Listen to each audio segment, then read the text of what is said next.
Wrestling to me, well, it's always been a dream of mine when I started. You know, as a little boy, I grew up watching pro wrestling.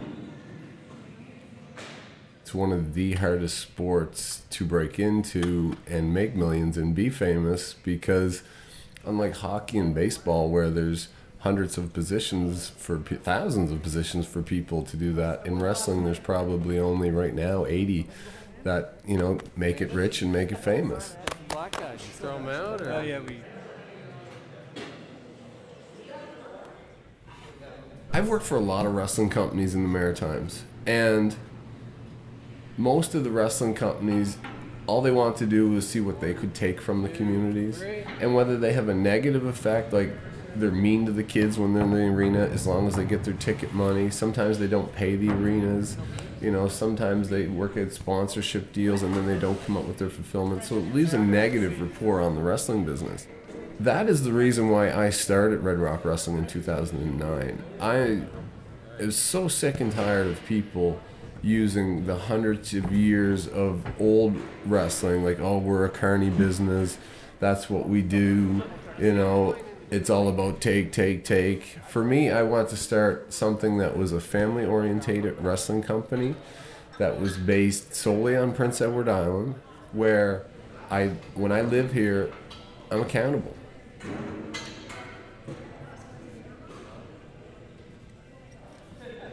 was thinking earlier too, if you have to write up a racist Virgil thing from the right on there, I will volunteer for that. Never enough. You don't get it, you don't. Chris, I would like to say is what stream right around here. I was thinking about doing the old big stomp. Okay.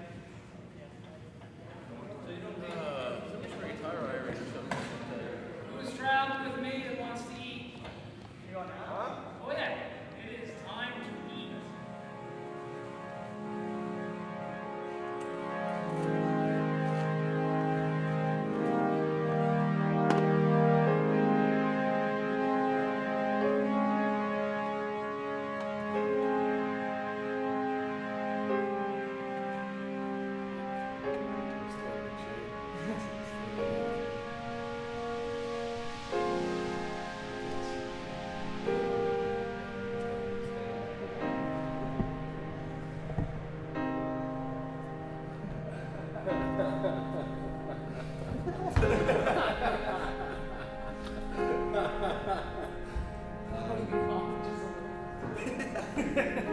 I was like sitting there.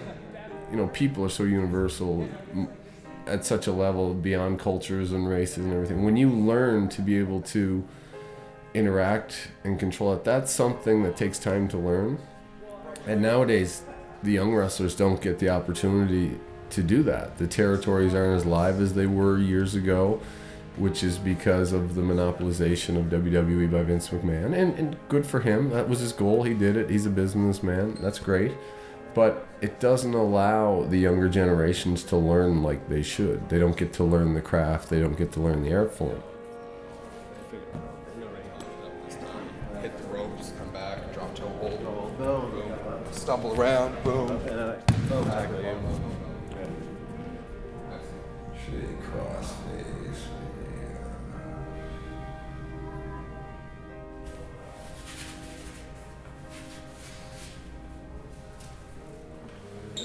Julian and Mike, do you want to sell tickets? I gotta show myself. So it's basically like rehired. Yeah. You know what I'm saying? They're probably looking at that as an opportunity to pay you less. Yeah.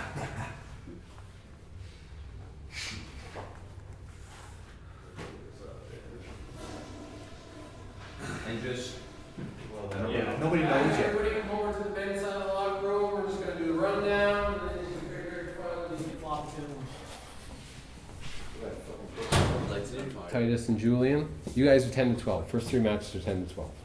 Then the music's going to hit, and that's when you guys come out. You, Cook, and you guys come out. You know your promo that just did that? Yeah. He's going to belittle you, then he's going to slap you. Sell it, register it, be pissed off, come back. He's going to slap you again the second time. When he slaps you the second time, grab him by the neck, let the people register it, We're gonna have a big house tonight. So just, it's your guys' job to make him look good, you know. No matter how well he's being trained, you still don't know fuck off. Okay, so guys, you guys guide him out there and just kind of hold his hand and get him through this tonight. I know he's nervous as shit. We've all been there before. Okay? Even you, Mike? Yeah, well, not me, but I'm special. Yeah, so that's it, boys. Let's go out and have a good show. I think we did a good job tonight, promotion-wise. If that's not full, I can't do a fucking thing more. I've done everything I can do, you know. I can't do any more. So if there's Mike just wants out so if it's not sold out tonight, I can't do anything. Sorry, but I think we got a good house tonight. We've had a good roll, boys, since we started Red Rock Wrestling. We haven't had one single complaint about our show. And what are the chances of that happening in this day and age? Not one on Facebook, not one on fucking Twitter. None of that. We haven't had one single complaint from, with all the so-called smarks in the world today, not one negative comment about our shows. So let's just keep it rolling, be safe, and let's have a good show tonight, boys. Let's do what we do.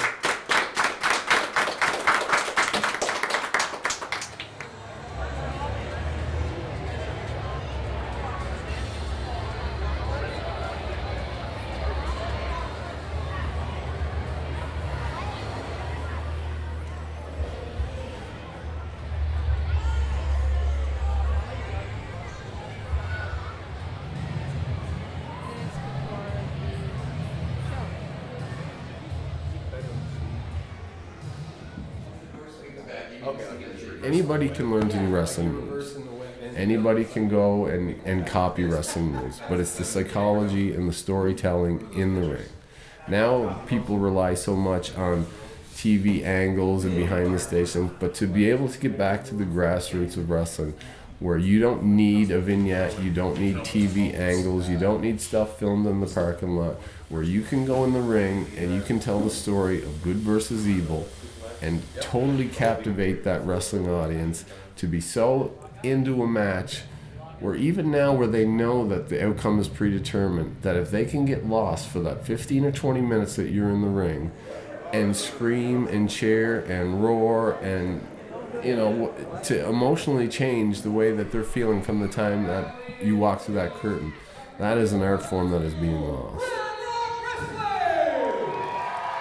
Muscles tense, your muscles flex, that adrenaline rush, that endorphin release, sometimes it just starts working the second you break that curtain. You know, it's go time, it's the switch, and because it's when you break that curtain that the audience sees you, and now it's time to perform. You don't just perform once you get in the ring, you perform from the second they see you to the second they can't see you. It's better than any drug, it's better than any high, it's better than any the endorphin release you get, the reactions and the emotions you get from the crowd, the fact that you become the puppeteer and you get, once you've mastered that art as a professional, which takes time, but once you've mastered the art of controlling hundreds, sometimes thousands of people's emotions and getting them to react how you want, when you want, you know, and that becomes a high in itself. You get that high of the control, and then you get the high of the actual element that your body is always at risk. The fact that, you know, you could injure yourself, that could change the rest of your life. When you put those two risks, those two factors, that pressure of being in front of the crowd, the pressure that all eyes are on you. If you mess up, especially in today's wrestling fans, they're going to let you know it. All that pressure on you to perform, you have this internal, I don't know, combustion of hormones and chemicals in your brain that just releases all at once. And, you know, it's the greatest feeling in the world.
No better feeling in the world than when you finish that match, everything has gone right, and you walk into the dressing room and you sit down in that dressing room for a second and you have that moment to reflect, and it's pride, it's relief, it's the coming down off that endorphin release. There's no greater feeling in the world. It's like you can't even. It's so hard to explain. Like I said, unless you've done it, nobody can understand what you're trying to tell them. It's different than anything else that you can ever do.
There's not a greater feeling in the world than somebody telling you that they're your hero. Or somebody, I've had to visit kids that were going into the IWK that told me, I had one young boy that, was having a surgery where he could have died, and he was, and his mother told me he was holding my picture saying, I just want to live through the surgery so I can see the next Red Rock Wrestling show. And that is that's something that, brought me to tears, that you can have that much of an impact on somebody. So, I'm going to go as long as I can and do it as good as I can for as long as I can. And when I stopped affecting both myself and my family in a positive way because of the injuries, and when I'm no longer that positiveness that kids look to me for, that's probably when I'll call it a career.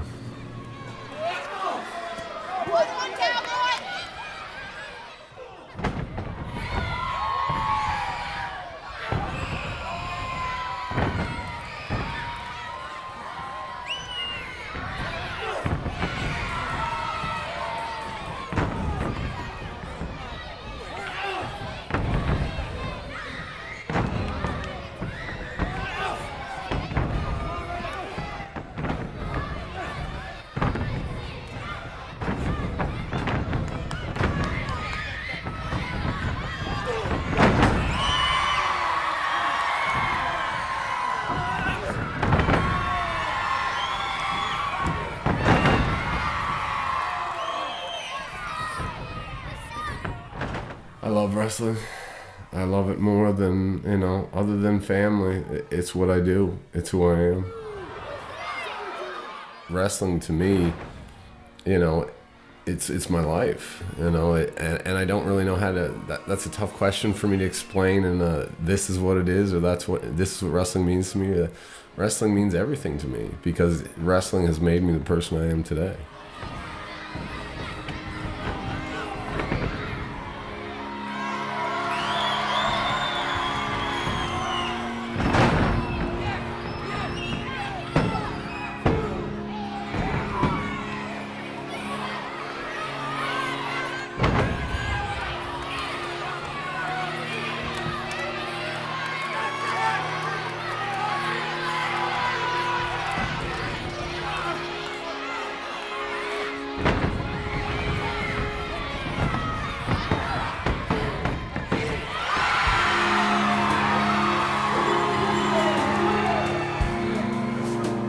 wrestling will affect me for the rest of my life. I've destroyed my body, and I've done it at my own will, and I don't regret that. I don't begrudge that. I think it was a pretty fair exchange for all the things I've gotten out of wrestling. I think it was a fair trade. You know, a lot of guys in the wrestling business are bitter. They think the wrestling business owes them something. Wrestling business doesn't owe me anything. You know, if anything, I owe the wrestling business.